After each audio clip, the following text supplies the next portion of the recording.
you very much, Madam Chair. Just going back and looking at some stats from the past. In the 2000 census under Republican control, 2 years before the 2000 census, there were 18 hearings. The 2010 census, Democratic controlled House, 2 years prior before the 2010 census were 11 hearings. The years 4 and 3 prior to this census under Republican control, we had 9 hearings regarding the census. And now the 2 years prior to this one, we have had only 5 hearings. And I must admit, the biggest bulk of the 5 hearings that we've had over the last couple of years have been simply hearings to bash the president and the administration. Not that there were not some legitimate questions on the hearing, on the census. There were, but by and large, we're attacking the citizenship question and attacking Secretary Ross and so on and so forth. But we've only had 5 hearings.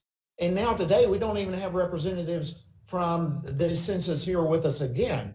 The census is counting every person in the country as they are required to do, but the president is right by insisting that only those who are here legally be included in the process by which we as a nation determine our governance.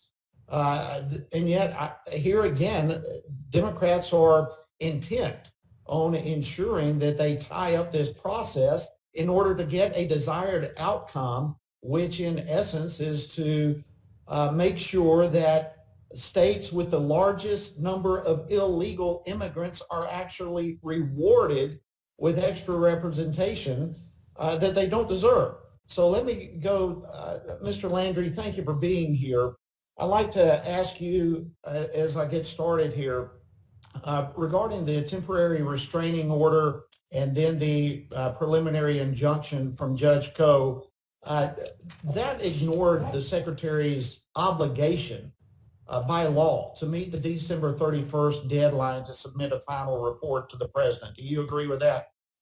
Yes.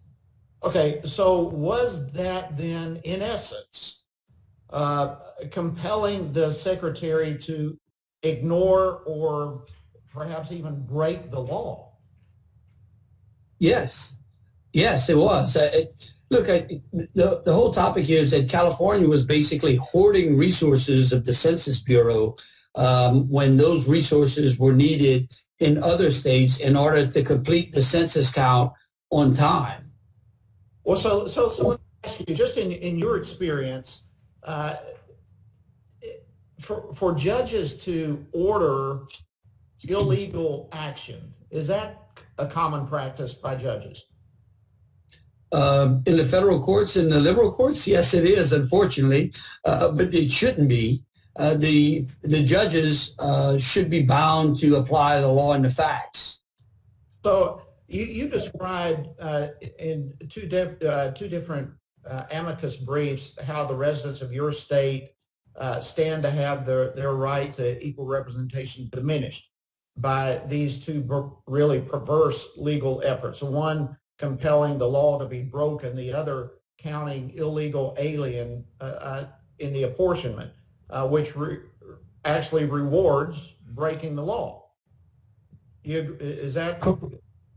That's correct. Yes, I got a little confused between the two cases. We filed amicus in an intervention in California in one case, and then the New York case that you may have been talking about earlier was where the president was trying to basically ensure that we did not count illegals for reapportionment in order to reapportion the House districts. Right, and both of those have had stand to have a negative impact on your state. I go back and I just think of the Democrats in this committee. I go back to April, and in this committee, with COVID as it was at that time, of course, April was a very insecure time. No one knew what was going on. But in this committee, Census stated in April that they were going to need a 4-month delay. But I would also remind everyone that it was also in April that the Postal Service announced that they were going to be insolvent by September. Of course, that did not happen. There was a lot of uncertainty going on in April, and as was brought up here a little while ago, the census met with us in August of this year, saying that they were going to be able to meet the December deadline. So things that were predicted, that were feared, just simply never happened. Mr. Mim, what was the enumeration rate in the 2010 census? Do you remember? The enumeration rate, I'm sorry, sir. Do you mean the undercount from the 2010 census, or? Yeah, the enumeration rate. I mean, you said a while ago that the one this year is 98.98. What was it in 2010? Do you remember? Oh, I'm sorry. Yes, it's a little bit of an apples and oranges, but what this is when the census is all done, they do a major coverage measurement effort in order to assess the quality of the census. The 2010 census continued a pattern of improvement over prior censuses and had a net overcount of about 0.01%. As was mentioned earlier by Mr. Santos, that was different, though, by demographic groups. You did have a net undercount of non-Hispanic blacks and Hispanics and American Indians living on reservations. But the overall, with a 0.1%, 0.1% overcount. Again, that masks on the different. According to the gentleman's time has expired, but the gentleman may answer the question. He did answer the question, ma'am. I'd just like to conclude by saying I would love to be able to ask some of these questions to Census, but obviously I can't because they were not even invited to be here today. Hopefully we will be able to speak to them in person in the future, and I yield back. Thank you.